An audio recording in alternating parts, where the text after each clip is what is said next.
Welcome to Money Talk. I'm Kim Parley. Thank you so much for tuning us in tonight. Gold has been on a tear lately, up around 20% so far this year, and that's the highest it's been in a year. Now, the big question is this just a short-term rally, or is this the start of a longer upward trend?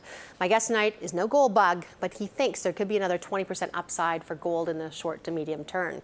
Joining me now is Thomas George. He's portfolio manager for the TD Resource Fund, here to educate us on everything that he is seeing. Great to have you back. Hey, nice to be here always. Okay, so you're not a gold bug. No, I'm definitely not a gold bug. You know, this is, I don't have a bunker somewhere. This is, from my perspective, we view gold as an asset class, right? Just like anything else. And there are times when that asset class makes a lot of sense to have that in your portfolio. Okay, take me through your thesis then, if you will, in terms of why you think there's more upside for gold from here. It's very simple. There's two key pillars here that are really underpinning the tailwinds for gold.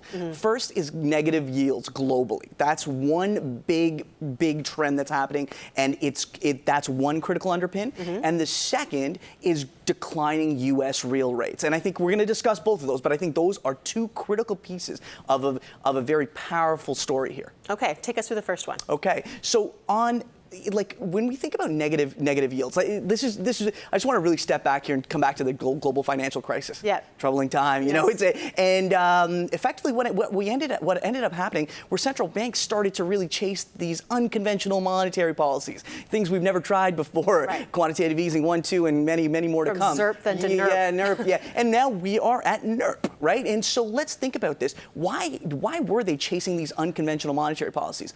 Because of anemic global growth. That was the first issue, and the fact that there was no inflation. So they were trying all their might to pump as much money into the system to try to get the velocity of money going, to get people just to spur buying and doing things. Yeah. People weren't. Yeah.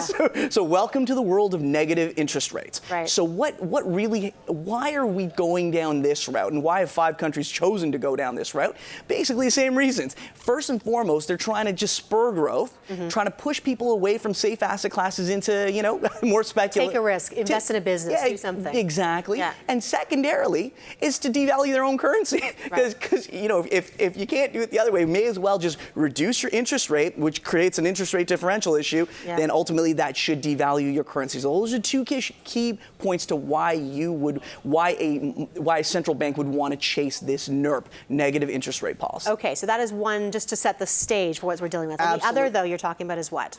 Well, the other, so how that transmits, and I think we got this chart. I think this is a critical chart here. So how this negative interest rate transmits is through effectively global bond yields. This is a phenomenal chart here. This is like an avalanche in reverse. So this is what we're seeing. Things are tipping down into this negative. Yeah. So let me show. Let me really walk through this graph, because I think it's phenomenal, and there's a critical story to be told here. So this is all bonds. Every country in the world, their bonds are listed here. So this is in excess of all sovereign debt. All sovereign debt. If you're a country, you have a bond outstanding, this is here.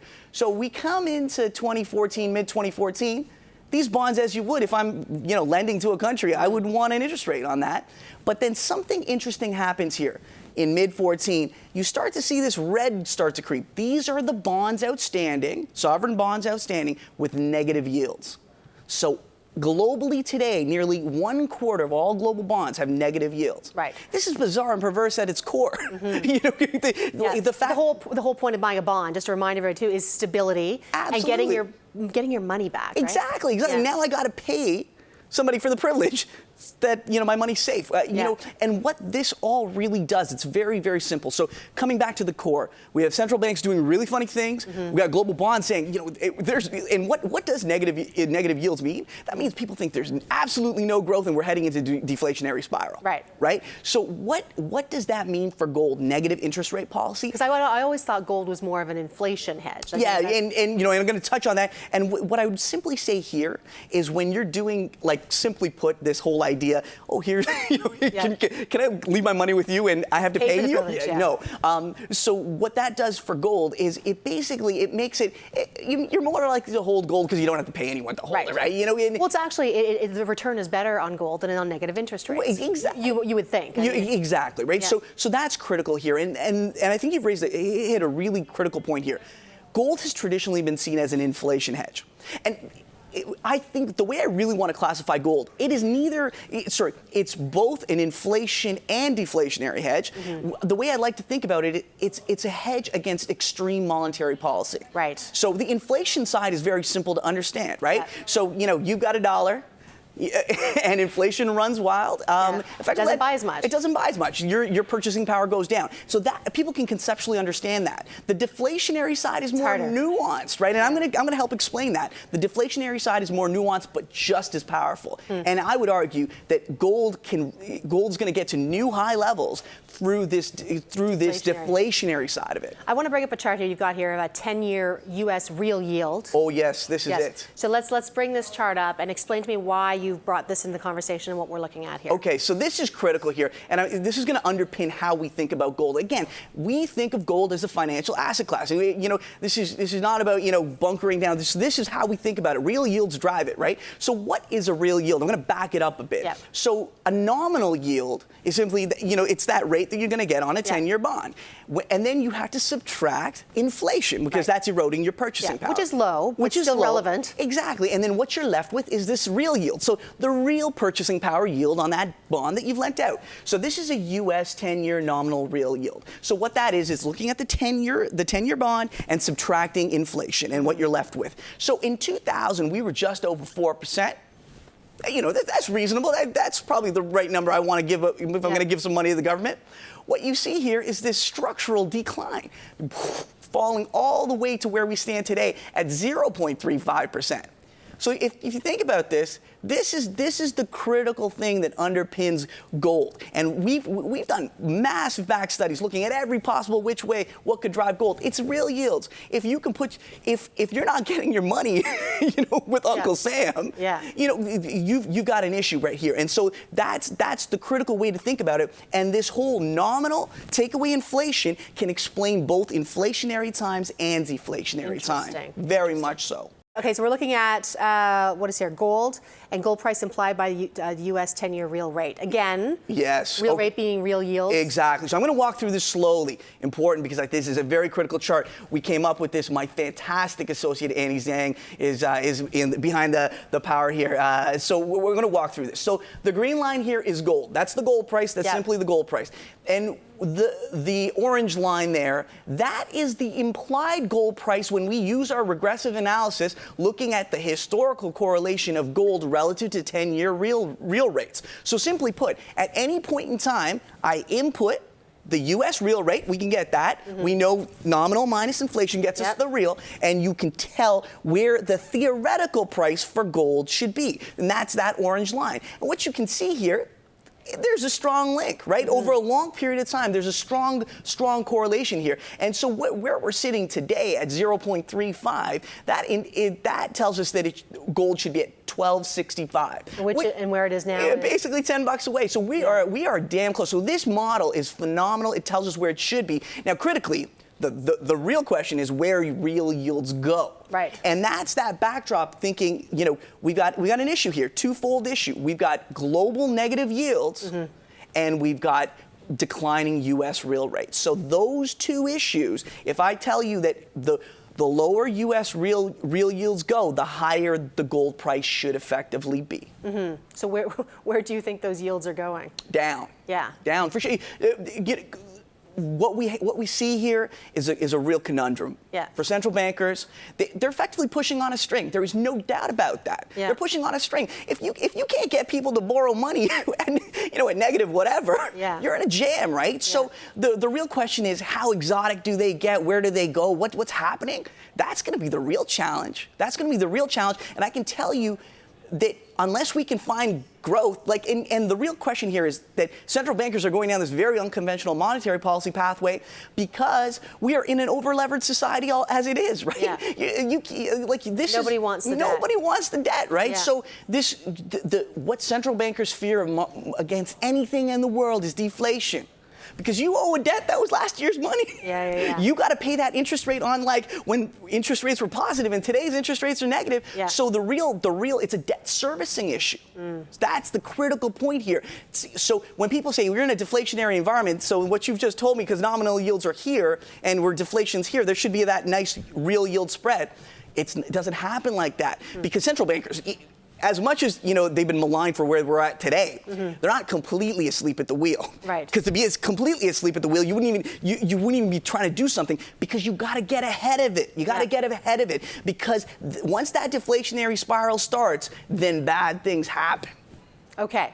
Bad things will not happen when we come back, because when we come back, Thomas is going to tell us exactly how high he thinks gold could go, and then maybe perhaps some of the best ways to play it. Fascinating conversation. You're watching Money Talk. We'll be right back. Welcome back to Money Talk. We've been talking to Thomas George, portfolio manager of TD Resource Fund, about the gold rally and where he thinks it's going. So you gave us a theory in terms of why gold is making the move. And actually, you didn't mention one thing, because we chatted. The correlation, if we could, I'm going to ask the control room to bring that chart back up. Between, again, the gold price implied by the U.S. 10-year real rate and the actual gold price. When that comes up, the correlation between those two, as you said, is it 0.8? Is that yeah, it's 0.8, so that's very high. Yeah. In the world of finance, if you can find anything that can explain something at 0.8, 80% of that movement is explained by one variable. Yeah, that's significant. That's powerful. Okay, so what's your target for gold based on this? Right, so from our perspective, you got to think back and say, right now gold is smack over where the real rate implies, right? So now I got to make a decision on where I think real rates go. And as we chatted before the break, I believe real rates go lower, just given the context of where we're at. 23% of all global bonds are sitting at negative yields, and U.S. real rates are falling. So from that perspective, if you were to think of a place where we could be, now the lowest point we've been in U.S. 10-year real yields on the 10-year has been minus 1%.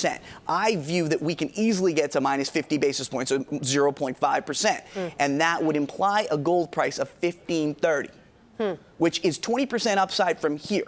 Which is meaningful. And the critical point here is gold has negative correlation to most, if not all, asset classes in a distressed time period. So that's the critical point we got to mention here. Gold is like a hedge. It's like an insurance policy, and that's what we've classified here. Gold is an insurance policy in a period of negative global yields and declining U.S. real rates. So having said that, so if you're saying based on your model, you see gold going to 1,500, and in the what time frame would you say in the next? Oh, this is highly dependent on where central banks want to go. Fair enough. And that's critical here, right? Yeah. Because they've been silly. Yeah. let me ask you then, if you were to say how this should actually, an investor should take a look at this. I mean, is it through physical gold? Because we've heard all, is it through equities, or what's your choice way of actually looking at right. this? So from our perspective, I manage gold equities, and we're of the view, if you've got a positive bias on gold, you can definitely own the physical. That makes sense. But gold equities give you full leverage. That's operational leverage, right. and multiples expand as well. So from our perspective, if you think gold gets to 1,530 or over 1,500, gold equities have 130% upside from here. It's powerful. It's powerful stuff. Really driven. It's a margin expansion story, and it's really that view that this is a fundamental financial asset class that starts to become a bigger and bigger part of global portfolios. And especially given, I think, if you think about all the gold companies and what they've been through in the past little while, it's been a tough run. Oh, sure, right? And the greatest value upside is when you go from negative free cash flow to positive. Yes. You're crossing the Rubicon. Look last week, and this is not gold miners, but look at all the just broad base mining stocks, and the super levered oil and gas stocks, a $10 move. Yeah.